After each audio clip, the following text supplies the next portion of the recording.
জীবনে একটা সময় এসে আমরা ভীষণভাবে একাকিত্বের প্রেমে পড়ি। একাকিত্বের মতন ভয়ঙ্কর জিনিসটাকেও ভালোবেসে ফেলি অবলীলায়। মানুষের কোলাহল পছন্দ হয় না তখন। একা থাকতেই স্বস্তি লাগে, একা থাকতেই ভালো লাগে। মানুষ যখন বুঝতে পারে যে কারো সঙ্গ পাওয়া ব্যাপারটা আসলে সাময়িক, দিন শেষে ওই একাকিত্বটাই পার্মানেন্ট, তখন মানুষ সবকিছু থেকে নিজেকে গুটিয়ে নেয়, একা থাকতে অভ্যাস করে, নিজেকে নিজের সঙ্গী বানাতে চেষ্টা করে। হয়তো একটা সময় এসে পেরেও যায়। মন খারাপ হলে আর কাউকে লাগে না, নিজেই নিজের মন ভালো করে নেই। ভালো সময়গুলো নিজেই সেলিব্রেট করে, খারাপ সময়গুলো নিজেই মানিয়ে নেয়। তখন জীবনে একটা স্বাচ্ছন্দ্যবোধ চলে আসে। চারপাশের মানুষ একই ভাবছে সেটা নিয়ে খুব বেশি চিন্তাও হয় না। কিন্তু সত্যিকার অর্থে কোনো মানুষই এরকম একটা জীবন চায় না। সবাই চায় চারপাশের সবাইকে নিয়ে হাসি খুশি সুন্দর একটি জীবন।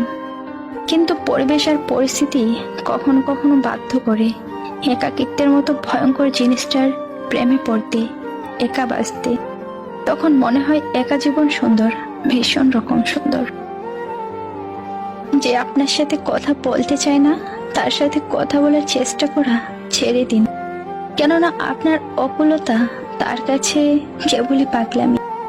যে আপনাকে ভালোবাসে না তাকে নিজের ভালোবাসা বোঝানোর চেষ্টা করে ছেড়ে দিন, কেননা আপনার চেষ্টা তার কাছে ভণ্ডামি।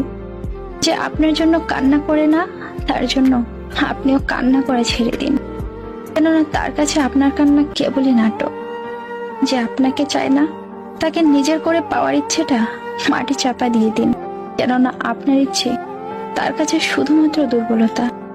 যে আপনাকে ভালোবাসে না সে কখনোই না আপনাকে বুঝবে, না আপনার অনুভূতিগুলোকে বুঝবে। ঘটনাচক্রে আপনি তাকে পেয়ে গেলেও আপনি তার কাছে বোঝা হয়ে থাকবেন।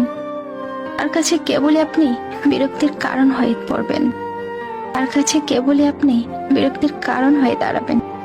কারো বিরক্তির কারণ হওয়ার চেয়ে নিজের আত্মসম্মান নিয়ে দূরে থাকা ভালো। ভালোবাসলেই যে তাকে পেতে হবে এমন তো কিছু নয়। থাকুক না কিছু ভালোবাসা না পাওয়ার মাঝেই। জীবনে খুশি থাকতে চাইলে যেখানে তোমার কদর নেই সেখানে যেও না। যে বুঝতে চায় না তাকে বোঝাতে যেও না। যে সত্য বললে রেগে যায় তার কখনো রাগ ভাঙেও না। যে তোমার চোখের নিচে নেমে গেছে তাকে কখনো উপড়ে তোলার চেষ্টা করো না। জীবনে কোনো সমস্যা এলে কখনো ভেঙে পড়ো না। যে আবহাওয়ার মতো বদলে যায় তার সাথে কখনো সম্পর্ক রেখো না। ভদ্রতা একবার, দুইবার, তিনবার দেখাবে, তারপর যখন দেখবে তোমার ভদ্রতাকে অন্যরা দুর্বলতা ভেবে আঘাত করেছে, তখন তোমার ভদ্রতা পকেটে রেখে তাকে তার ভাষায় জবাব দিয়ে বুঝিয়ে দেবে। দেখবে সে খুব সুন্দরভাবে বুঝে গেছে। সর্বোপরি নিজেকে ভালোবাসবে, নিজেকে ভালো রাখবে, কারণ দিন শেষে তুমি তোমার, না তোমার কেউ আর না তুমি কারো। কেউ যন্ত্রণা দিচ্ছে, চুপ হয়ে যান। কেউ অনেক ভালোবাসার পরও প্রাপ্যটা দেয়নি, চুপ হয়ে যান। কোনো মানুষ অনেক অপমান করছে, চুপ হয়ে যান। কেউ ঠকিয়ে গেছে, চুপ হয়ে যান। কেউ আপনাকে নিয়ে তুমুল মিথ্যা দোষারোপ করছে, চুপ হয়ে যান। কেউ বিশ্বাসঘাতকতা করছে, তাও চুপ হয়ে যান। এমন নীরব হয়ে যান সে মানুষগুলো যেন আর কখনোই আপনার শব্দ কিংবা ছায়া না দেখে মৃত হয়ে যান তাদের কাছে।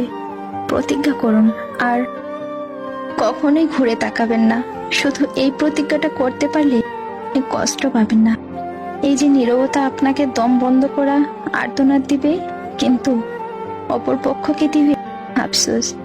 আসলে আমরা হারাবার ভয়ে শব্দ দিয়ে প্রতিবাদ করি, কিন্তু আপনি জানেন কি যে মানুষগুলো আপনাকে মানুষ বলে মূল্যায়ন করেনি, আপনাকে দম বন্ধ কান্নার অনুভূতি দিয়েছে, তারা আপনার কেউ না। তাই শব্দ দিয়ে, কান্না দিয়ে, দুনিয়ার সমস্ত প্রায়োরিটি দিলেও ওরা আপনার মূল্য বুঝবে না। এই জন্য বলবো, নিজের স্বার্থে বাঁচুন, নিজেকে ভালোবাসুন।